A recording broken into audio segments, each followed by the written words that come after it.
আপনি যদি একটা সিরিয়াস পিপল হয়ে থাকেন এবং ইউটিউব চ্যানেল খুলে কিভাবে নিজে কন্টেন্ট ক্রিয়েটর হবেন অথবা এই ইউটিউব চ্যানেল খোলা শিখে অথবা এসইও করা সবকিছু প্রপারলি শেখার পরে একটা মার্কেট প্লেস বা মার্কেট প্লেসের বাইরেও আর্নিং করতে পারবেন অ্যাজ আ সিরিয়াস পারসন, আপনার এই ভিডিওটা খুবই প্রয়োজন। অন্যথায় যারা হেলাফেলা করার জন্য চ্যানেল খুলে জাস্ট মজা করার জন্য বা ফান করার জন্য খুলতে যাচ্ছেন, তাদের জন্য আসলে এই ভিডিওটা না দেখলেও হবে। আর ইউটিউব চ্যানেল খোলার আগে কিছু বিষয় আমাদেরকে নিশ্চিত করতে হবে, তারপরে আমাদের ইউটিউব চ্যানেল ওপেন করতে। আনফরচুনেটলি এই ভিডিওটা আমি 2 নম্বরে দিতে চাইছিলাম, সো ভাবলাম যে আমি কি কি শেখাতে যাচ্ছি অথবা চ্যানেল খোলার আগে যে কাজগুলো আগে জানা দরকার, তারপরে একটা জিমেইল ক্রিয়েট করবেন, তারপরে হচ্ছে কি আমরা ইউটিউব চ্যানেল খোলা শুরু করব। তো প্রথমত হচ্ছে একটা ইউটিউব চ্যানেল খোলার আগে আপনাকে অবশ্যই রিসার্চ করে বের করতে হবে আপনি যে নেমটা সিলেক্ট করছেন অথবা যে নিশ বা ক্যাটাগরির উপরে আপনি কাজ করবেন, বা যে নেমটা আপনি ধরে নিলাম একটা নেম আপনি সিলেক্ট করছেন, ওই নেমটা দিয়ে আপনি ইউটিউবের সার্চ ফিচারে গিয়ে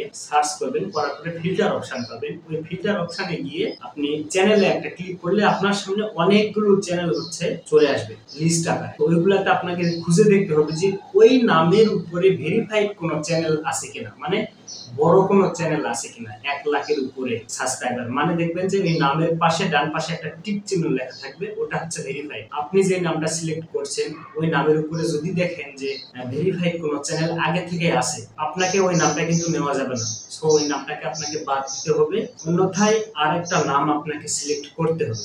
কারণ আপনি যদি সেম নামের উপরে চ্যানেল ক্রিয়েট করেন, আপনি সারা জীবন চেষ্টাই করে যাবেন, ওই চ্যানেল কোনোদিন আপনি দাঁড় করাইতে পারবেন না। যে ক্যাটাগরি বিশাল একটা বিষয়, এই ক্যাটাগরি সিলেক্টের উপরে আপনি যদি কন্টেন্ট ক্রিয়েটর হিসাবে জার্নি শুরু করতে চান, তাহলে এই ক্যাটাগরি বা নিশের উপরে আপনার ইউটিউব চ্যানেল আপনি কতদূর আগাইতে পারবেন বা আপনার জার্নি কতদূর করতে পারবেন, আপনার দৌড় কতদূর, এটা কিন্তু ক্যাটাগরির উপরে সিলেক্ট করবে। যেমন ধরেন ক্যাটাগরি হচ্ছে মানুষজন বিভিন্ন বিষয়ের উপরে ভিডিও বানায়। একটা হচ্ছে টেক রিলেটেড যেগুলো চ্যানেল আছে, ওইগুলো হচ্ছে science and technology related video বানায়। আবার যারা ফানি ভিডিও ক্রিয়েট করে তারা হচ্ছে কমেডি অথবা এন্টারটেইনমেন্ট ভিডিও, ওগুলা হচ্ছে ক্যাটাগরি। কমেডি ভিডিও ক্রিয়েট করে তারা হচ্ছে ফানি অথবা এন্টারটেইনমেন্ট ক্যাটাগরির মধ্যে পড়ে। সো এই ধরনের বিভিন্ন ক্যাটাগরির হচ্ছে চ্যানেল আছে। সো আপনাকে একটা নিশ খুঁজে বের করতে হবে। এই নিশের উপরে আপনি ভালো করে রিসার্চ করবেন যে আপনি কোন নিশের উপরে চ্যানেল ক্রিয়েট করতে চান। আপনি হতে পারেন একজন ডক্টর, আপনি স্বাস্থ্য বা হেলথ নিয়ে ভিডিও বানাইতে চান, তাহলে আপনাকে সেই নির্দিষ্ট একটা ক্যাটাগরি আপনার হচ্ছে চ্যানেলে কিন্তু ফিক্সড করা লাগবে, তারপরে কিন্তু সেই চ্যানেলে আপনাকে কাজ করা শুরু করতে হবে। কারণ আপনি দেখা যাচ্ছে যে আপনি ফানি ভিডিও ক্রিয়েট করতেছেন, কিন্তু আপনি ওখানে সায়েন্স এন্ড টেকনোলজি আপনি ক্যাটাগরিতে দিচ্ছেন, কিন্তু আপনার প্রপার ভিডিওটা কিন্তু যেই মানুষগুলোর কাছে বা যেই অডিয়েন্সের কাছে পৌঁছানো দরকার, এই ক্যাটাগরির কারণে কিন্তু সেই ভিডিওটা কিন্তু আপনার সঠিক মানুষের কাছে পৌঁছাবে। সো ক্যাটাগরি বা নিশ অথবা যে নেম, এটা সিলেক্ট করা খুবই গুরুত্বপূর্ণ একটা বিষয়। আর হচ্ছে এটা শুধু একটা ইউটিউব মার্কেটিং কোর্স না, এখানে আমি আপনাদেরকে ইউটিউব চ্যানেল প্রফেশনাল কিভাবে খুলতে হয়, একটা চ্যানেলে কিভাবে প্রফেশনাল ভাবে এসইও করতে হয়, পুরো জিনিসটা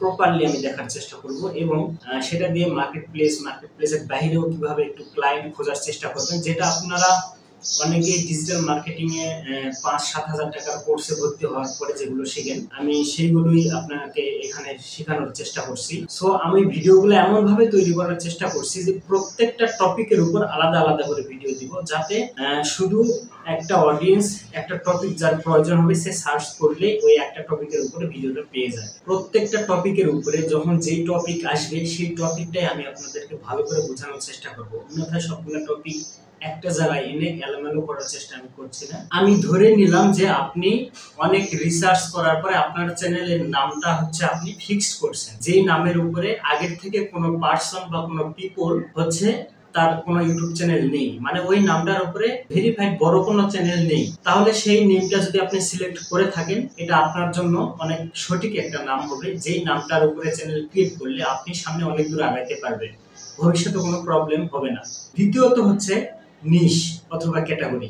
আমি তো জানি না আপনি কোন ক্যাটাগরির উপরে হচ্ছে চ্যানেল ক্রিয়েট করতেছেন। আপনি যে নেমটা সিলেক্ট করছেন শুধু ইউটিউব চ্যানেলের জন্য আপনি একটা নেম আপনি ওইভাবে সিলেক্ট করবেন না। ইউটিউব চ্যানেলের জন্য, ফেসবুকের জন্য, ইনস্টাগ্রামের জন্য এবং টিকটকের জন্য প্রত্যেকটা সোশ্যাল মিডিয়াতে আপনি সার্চ করে করে দেখবেন যে আপনার যে চ্যানেলের নামটা ফিক্সড করছেন ওই চ্যানেলের নামের উপরে বড় কোনো ভেরিফাইড কোনো পার্সন আগের থেকে নেই, আমি ধরে নিলাম আপনি সেটা করছেন।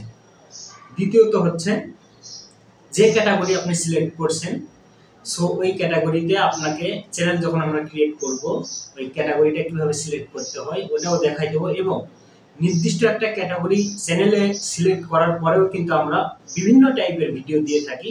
তো আপনারা ভাবছেন এটা নিয়ে কনফিউশনে আছেন যে আমি একটা ক্যাটাগরি দিয়েছি, আমি কি সেই চ্যানেলে আরো বিভিন্ন টাইপের ভিডিও দিতে পারবো কিনা।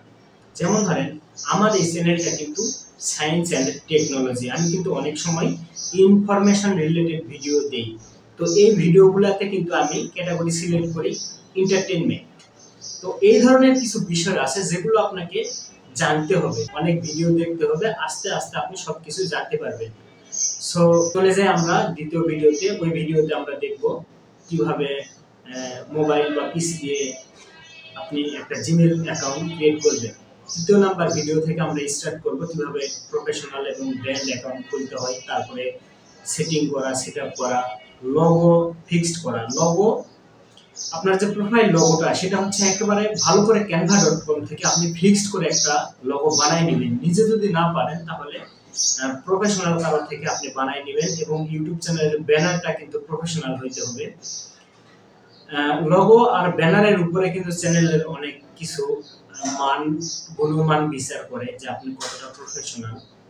সো লোগোটা একবারে ফিক্সড করতে হবে, ওই লোগো যেন আপনাকে আর ভবিষ্যতে চেঞ্জ না করতে হয়, এদিকে একটু খেয়াল রাখবেন।